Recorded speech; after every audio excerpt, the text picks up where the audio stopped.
Morning students, and today our topic is banks and post offices.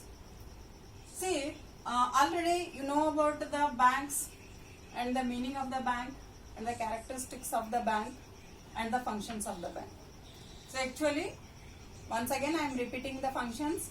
So what are the functions of the bank? Accepting the deposits from the customers, lending the loans to the who those are required customers, and depositors, whenever they require, they have to withdraw the money from the bank.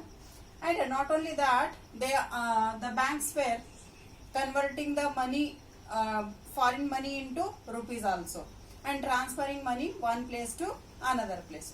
So those were the functions of the banks. And next see about the post office.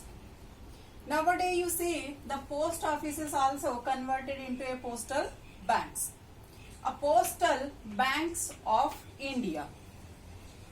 So whatever the services given by the banks, so same like that the post office is also giving the services.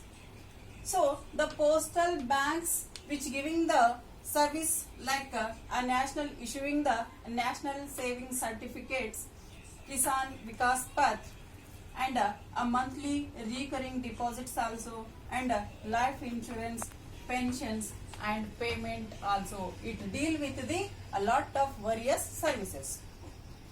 So let's see about the types of bank. So let's see the types of banks. So first of all, the RBI, which is a central bank of India, otherwise which is the head of the all banks of India.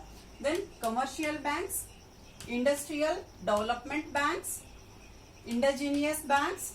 Indigenous means private money lenders are the private banks. Then cooperative banks.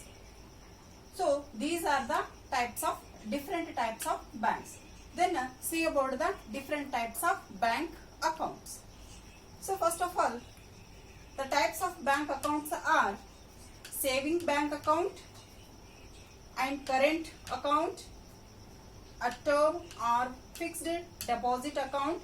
Another one account is there, that is about the recurring deposit account. Recurring deposit account. Recurring deposit account. So totally 4 types of accounts are there. Then see about the detail about the all accounts. Let's see the detail about the saving account. Actually, the saving account is opened by the salaried persons. Means every month who those are getting the salary, that persons in their salary, whatever end of the month, whatever they saving, that they depositing every month, that is known as the saving account. So actually government servants were opening the saving account. And next about the current account, which has the in a day no limit of the transactions. So that's why it is opened by the businessman, and it is known as the current account. You can deposit anytime and you can withdraw unlimitedly in the bank. So it is a current account and it is opened by the businessman.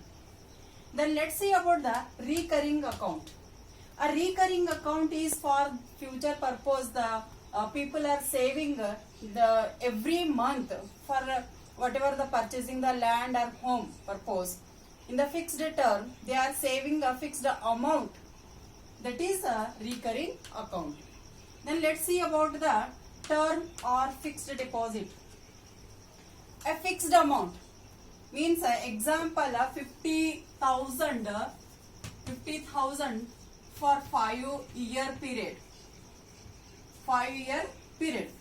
So it is 50,000 maybe there, 60,000 maybe there, whatever amount decided by the customers, they have to deposit for a fixed period. So it is known as the term or fixed deposit. So next about the procedure to open a bank account.